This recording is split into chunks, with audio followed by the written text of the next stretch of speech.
মেঘা, তুই আর তোর বাবা এত রাতে এখানে বসে কাজ করছিস? আমার কণ্ঠস্বর শোনার পর আমার মেয়ে মেঘা আমার দিকে তাকিয়ে শান্ত গলায় বলল, কাজ করেছি তো কি হয়েছে? আর আমি এটা বুঝতে পারছি না যে আপনি এখানে এসেছেন কেন। আমার মেয়ের মুখে এমন কথা শোনার পর আমি নিশ্চুপ হয়ে গেলাম। আমি আসলে কি বলবো সেটাই ভেবে পাচ্ছি না। আমি নিশ্চুপ হয়ে যেতেই আমার স্বামী আমাকে খানকে ভারী কণ্ঠে বলল, অনুরাধা, তুমি এখানে দাঁড়িয়ে থেকো না। তোমাকে দেখলে আমার বিরক্ত লাগছে। এখনই তুমি আমাদের চোখের সামনে থেকে চলে যাও। আমার স্বামীর কথাটা শুনে আমি ভীষণ অবাক হয়ে গেলাম। আমি আমার মেয়ে মেঘার দিকে তাকিয়ে আছি এক দৃষ্টিতে। মেঘা নিজের কাজ করছে। তাদের দুজনকে কাজ করতে দেখে আমার চোখে জল চলে আসলো। আমি খানেক সময় নিশ্চুপ হয়ে দাঁড়িয়ে থাকার পর আমি খানেক সাহস করে আমার স্বামীর দিকে এগিয়ে যেতেই আমার স্বামী আমাকে অবাক করে দিয়ে আমার মেয়ের সামনেই আমাকে, হ্যালো আমার কলিজার বন্ধুরা, কেমন আছো সবাই?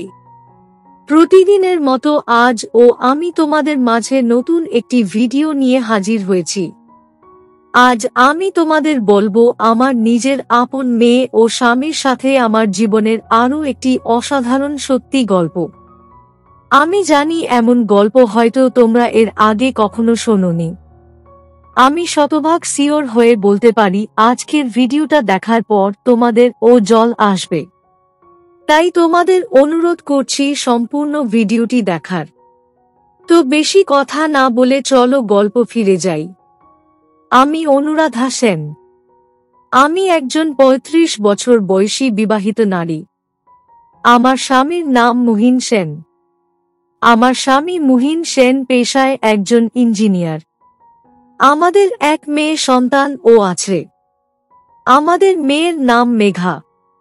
আমার মেয়ে মেঘা পড়াশোনা করে। আমার স্বামী মুহিনের সাথে আমার পারিবারিকভাবে বিয়ে হয়। যদিও আমার কখনোই আমার স্বামী মুহিনকে পছন্দ ছিল না, তবে আমার বাবা মায়ের কথা রাখতে গিয়ে এই বিয়েটা আমাকে করতেই হলো। বিয়ে হয়ে যাওয়া পর আমি আমার শ্বশুর বাড়ি চলে যাই। আমি আমার শ্বশুর বাড়ি আসার পর তাদের কথা বার্তা শুনে ভীষণ অবাক হয়ে গেলাম। কারণ আমার শ্বশুর বাড়ির লোকেরা আমার সাথে এমনভাবে কথা বলছে যেন আমি তাদের খুব কাছের আপনজন। সত্যি আমি এক মুহূর্তের জন্য ভুলেই গিয়েছিলাম যে আমি আমার শ্বশুর বাড়ি এসেছি। আমার মনে হচ্ছিল আমি হয়তো আমার নিজের বাড়িতেই আছি। আমার স্বামী মুহিন সেন ও অনেক ভালো একজন মানুষ। তিনি বরাবর আমার ভীষণ খেয়াল রাখেন। আমি কখনো ভাবতেও পারিনি যে আমি এমন একজন স্বামীর সংসারে আসব, যেই বিয়েতে আমার মন থেকে সম্মতি ছিল না। সেই বিয়ের মাধ্যমেই আমি যেন আমার জীবনের সুখ খুঁজে পেয়েছিলাম। বিয়ের বছর খানেক সময় অতিবাহিত হতেই আমার মেয়ে মেঘা চলে আসলো।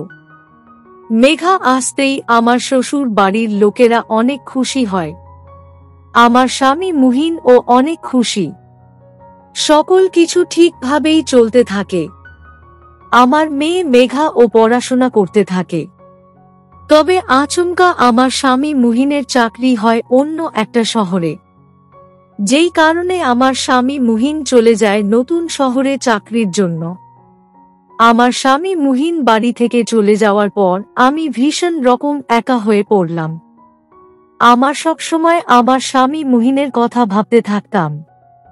আমার কোনো কিছুই ভালো লাগছে না। আমি নিজের মনকে প্রশান্তি দেওয়ার জন্য একটু বেশি কাজ করা শুরু করি। যদিও আমার ছোটবেলা থেকেই কাজ করতে ভীষণ ভালো লাগতো, তাই আমি প্রায় সময় কাজ করতাম। আমার মেয়ে মেঘা ও আমার সাথে তেমনভাবে কথা বলতো না, তাই আমি ও আমার মতো থাকতে শুরু করি।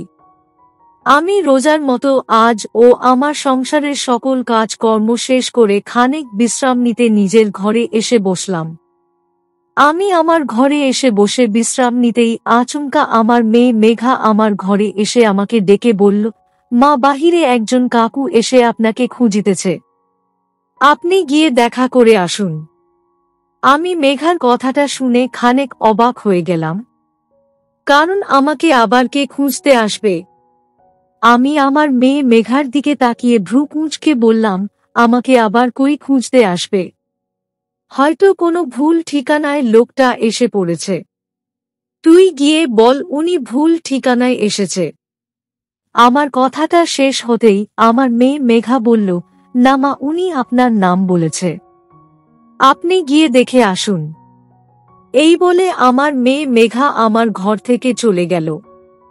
আমার মেয়ে মেঘা আমার ঘর থেকে বেরিয়ে যেতেই আমি খানকে অবাক হলাম। এই ভেবে যে আসলে এই সময় কে আসলো।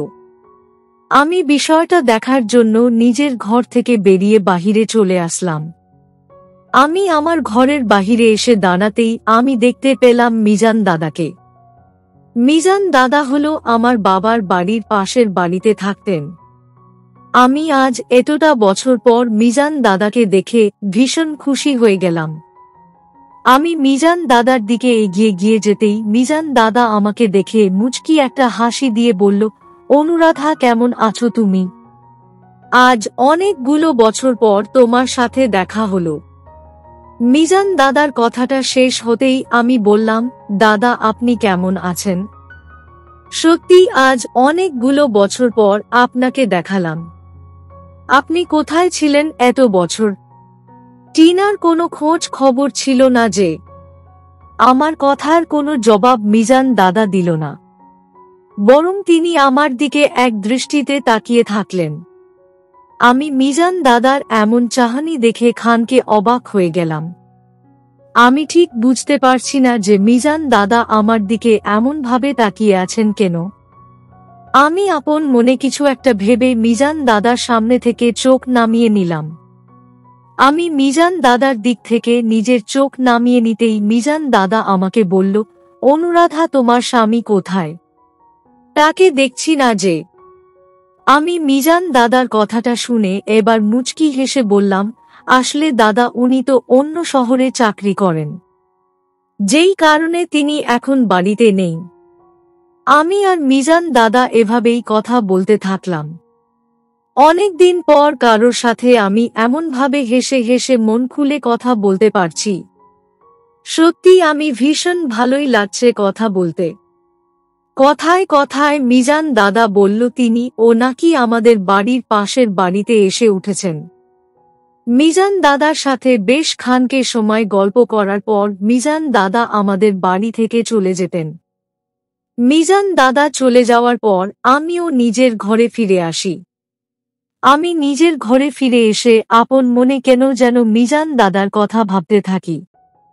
মিজান দাদার কথা বলার ধরন আর চাহনি, এই দুটোই আমার কাছে কেমন যেন খানিক অদ্ভুত লাগলো।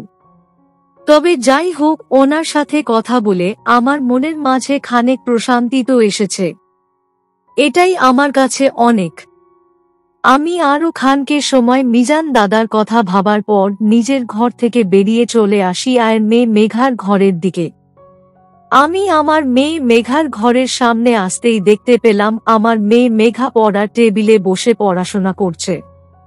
মেঘাকে পড়াশোনা করতে দেখে আমি আর তাকে বিরক্ত করলাম না। আমি আমার মতো চলে গেলাম বসার ঘরের দিকে। আমি বসার ঘরে এসে সিরিয়াল দেখতে থাকি। সিরিয়াল দেখা শেষ করে রাতের খাবার খেতে চলে গেলাম আমি খাবার টেবিলের সামনে। খাবার টেবিলে এসে কোনো মতে রাতের খাবার খেয়ে নিয়ে আমি আমার ঘরে ফিরে গেলাম।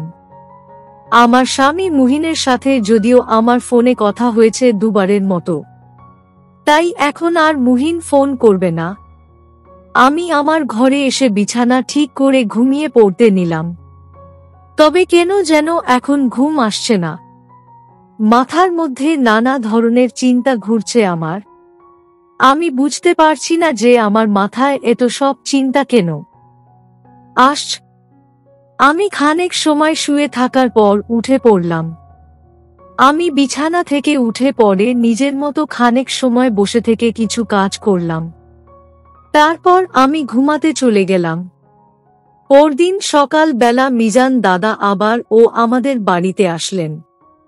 মিজান দাদা আসতেই আমি মিজান দাদার সাথে কথা বলতে চলে গেলাম। মিজান দাদা ইদানিং একটু বেশি আমাদের বাড়ি আসছেন। কিন্তু কেন উনি আমাদের বাড়িতে এত আসছেন সেটা আমি ঠিক বুঝতে পারছি না। আমি মিজান দাদার সাথে ঘণ্টা খানেক সময় কথা বলার পর মিজান দাদা আমার হাতে একটা খাম দিয়ে খানেক অদ্ভুতভাবে আমাকে বললেন আমি যেন আগামীকাল ওনার বাড়িতে চলে যাই। আমিও মিজান দাদাকে ঠিক আছে বলে নিজের সংসারের কাজে ব্যস্ত হয়ে পড়লাম। আমি আমার সংসারের সকল কাজকর্ম শেষ করে নিয়ে বিশ্রাম করতে চলে গেলাম আমার ঘরের দিকে। আমি আমার ঘরের দিকে চলে এসে কিছু সময় নিজের চোখ বন্ধ করে শুয়ে বিশ্রাম করলাম। এইদিকে মিজান দাদা যে আমাকে একটা খাম দিয়েছিল সেটা আমি ভুল করে বসার ঘরে রেখে এসেছি। আমি কিছু সময় বিশ্রাম নিয়ে চলে গেলাম বসার ঘরের দিকে। আমি বসার ঘরের সামনে আসতেই দেখতে পেলাম আমার মেয়ে মেঘাকে। আমার মেয়ে মেঘা নিশ্চুপ হয়ে বসার ঘরে বসে আছে। মেঘাকে এমনভাবে নিশ্চুপ হয়ে বসে থাকতে দেখে আমি খানেক অবাক হয়ে গেলাম। আমি ভাবছি আমার মেয়ে মেঘা তো কখনো এমনভাবে নিশ্চুপ হয়ে বসে থাকে না, তবে আজ কেন সে নিশ্চুপ হয়ে বসে আছে? ব্যাপার কি? আমি আমার মেয়ে মেঘার দিকে তাকিয়ে কোনো কিছুই আঁচ করতে পারলাম না। তাই আমি আমার মতো টেবিলের উপর থেকে খামটা নিজের হাতে নিয়ে চলে আসলাম আমার ঘরে। রাতের দিকে আমি মিজান দাদার দেয়া খামটা খুলে দেখতে পেলাম একটা চিঠি আছে। আমি চিঠিটা ভালোভাবে পড়ে মুচকি হেসে ফেললাম। মিজান দাদার দেয়া চিঠিটা পড়তেই আমার মনের মাঝে ভীষণ রকম প্রশান্তি কাজ করছে। আমি মনের খুশিতে সেই দিনের মতো ঘুমিয়ে পড়লাম। পরদিন সকালে আমি মিজান দাদার বাড়ি চলে যাই। আমি মিজান দাদার বাড়ি আসতেই অবাক হয়ে গেলাম, কারণ মিজান দাদার বাড়িটা এত সুন্দরভাবে সাজানো গোছানো ছিল যে তার বাড়িটা দেখে আমার ভীষণ ভালো লাগলো। মিজান দাদা আমাকে দেখতে পেয়ে আমার দিকে এগিয়ে আসলেন, আর তারপর আমি আর মিজান দাদা একসাথে বসে প্রায় ঘণ্টা খানেক গল্প করলাম। গল্প করা শেষে আমি মিজান দাদাকে বললাম, দাদা আমাকে এখন বাড়ি ফিরতে হবে, আজ আমি আসছি কেমন? মিজান দাদা বললেন, আচ্ছা ঠিক আছে, আবার আগামীকাল দেখা হবে। আমি মিজান দাদার কথার বিপরীতে কোনো উত্তর দিলাম না, শুধুমাত্র মুচকি একটা হাসি দিয়ে আমি চলে আসলাম আমার বাড়িতে। আমি আমার বাড়ি আসতেই আচমকা আমার মেয়ে মেঘা চলে আসলো আমার সামনে। মেঘা আমার সামনে এসে দাঁড়িয়ে খানিক ভারী কণ্ঠে আমাকে জিজ্ঞেস করল, মা আপনি কোথায় গিয়েছিলেন? আমি মেঘার এমন ভারী কণ্ঠস্বর শুনে খানকে অবাক হয়ে বললাম, এ কেমন ভাবে কথা বলছিস তুই মেঘা? কি হয়েছে তোর মা?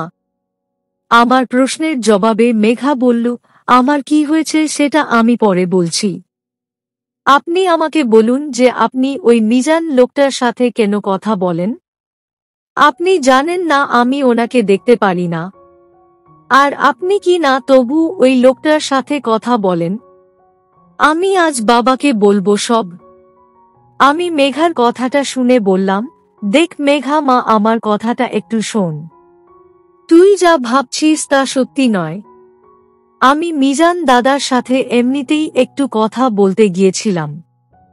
আমার কথাটা শেষ হতেই আমার মেয়ে মেঘা খানিক ভারী কণ্ঠে আমাকে বলল, মা আপনি আরেকটাও কথা বলবেন না, আমি যা বোঝার তাই বুঝেছি, মাকে আমার মতো থাকতে দিন, আমি আপনার সাথে আর কথা বলতে চাই না। আমি আমার মেয়ের অভিমানী কণ্ঠে বলা কথাটা শোনার পর আর কিছু বললাম না। রাতের দিকে আমি নিজের ঘরে ঘুমিয়ে আছি। আচমকা আমার ঘুমটা ভেঙে যায়। আমার ঘুম ভেঙে যেতেই আমি শুনতে পেলাম আমার মেয়ে মেঘা ও আমার স্বামী মুহিনের কণ্ঠস্বর। আমি আমার মেয়ে ও আমার স্বামীর কণ্ঠস্বর শুনতেই খানেক অবাক হয়ে গেলাম, আর দ্রুত নিজের ঘর থেকে বেরিয়ে চলে গেলাম আমার মেয়ে মেঘার ঘরের সামনে। আমি আমার মেয়ে মেঘার ঘরের সামনে আসতেই দেখতে পেলাম আমার স্বামী মুহিন ও আমার মেয়ে মেঘা কথা বলছে আর কিছু কাজ করছে। আমি তাদেরকে কাজ করতে দেখে বললাম, মেঘা তুই আর তোর বাবা এত রাতে এখানে বসে কাজ করছিস? আমার কণ্ঠস্বর শোনার পর আমার মেয়ে মেঘা আমার দিকে তাকিয়ে শান্ত গলায় বলল, কাজ করেছি তো কি হয়েছে? আর আমি এটা বুঝতে পারছি না যে আপনি এখানে এসেছেন কেন। আমার মেয়ের মুখে এমন কথা শোনার পর আমি নিশ্চুপ হয়ে গেলাম। আমি আসলে কি বলবো সেটাই ভেবে পাচ্ছি না। আমি নিশ্চুপ হয়ে যেতেই আমার স্বামী আমাকে খানকে ভারী কণ্ঠে বলল, অনুরাধা তুমি এখানে দাঁড়িয়ে থেকো না। তোমাকে দেখলে আমার বিরক্ত লাগছে। এখনই তুমি আমাদের চোখের সামনে থেকে চলে যাও। আমার স্বামীর কথাটা শুনে আমি ভীষণ অবাক হয়ে গেলাম। আমি আমার মেয়ে মেঘার দিকে তাকিয়ে আছি এক দৃষ্টিতে। মেঘা নিজের কাজ করছে। তাদের দুজনকে কাজ করতে দেখে আমার চোখে জল চলে আসলো। আমি খানেক সময় নিশ্চুপ হয়ে দাঁড়িয়ে থাকার পর আমি খানেক সাহস করে আমার স্বামীর দিকে এগিয়ে যেতেই আমার স্বামী আমাকে অবাক করে দিয়ে আমার মেয়ের সামনেই আমাকে ঝাড়ি দিয়ে বলল, তুমি একদম এই দিকে আসবে না। আমার মেয়ে যাকে পছন্দ করে না তার সাথে তোমার কিসের কথা? যাও তুমি তার সাথে গিয়ে কথা বলো। আমি আর আমার মেয়ে ঠিক আছি। আমি মুহিনের কথাটা শুনে মুচকি হেসে আমার স্বামীর মুহিনের দিকে এগিয়ে গেলাম। আর মেঘাকে বললাম, সরি মেঘা মা আমার। আর কখনো আমি কারোর সাথে কথা বলবো না। তুই প্লিজ অভিমান করে থাকিস না আমার উপর। আমার কথাটা শুনে আমার মেয়ে মেঘার মনটা নরম হলো। আমার মেয়ে মেঘা এবার মুচকি হেসে ফেলে আমাকে বলল, ঠিক আছে মা, আপনি এখানে এসে বসুন। আমরা একসাথে গল্প করে আড্ডা দিব আজ। আমি আমার মেয়ের কথাটা শুনে ভীষণ খুশি হলাম। আর তারপর আমি আমার স্বামী মুহিন ও আমার মেয়ে মেঘা একসাথে বসে গল্প করে আড্ডা দিতে থাকলাম। সকলের সাথে বসে আড্ডা দিয়ে গল্প করে আমার ভীষণ ভালো লাগছে। সত্যি আজ আমি অনেক খুশি। তো বন্ধুরা, এই ছিল আমার নিজের আপন মেয়ে ও স্বামীর সাথে আমার জীবনের একটি সত্যি ঘটনা। তোমাদের কেমন লাগলো আজকের গল্পটা? অবশ্যই কমেন্টে জানাবেন। প্রিয় বন্ধুরা, আজকের ভিডিওটি এখানেই শেষ করলাম। যদি আমাদের ভিডিওটি আপনাদের ভালো লেগে থাকে তবে একটা লাইক করবেন এবং চ্যানেলটি সাবস্ক্রাইব করবেন। আজকের জন্য আপনাদের কাছে বিদায় নিচ্ছি। দেখা হবে আগামীকাল নতুন একটি ভিডিও নিয়ে। সে পর্যন্ত সবাই ভালো থাকবেন। ধন্যবাদ।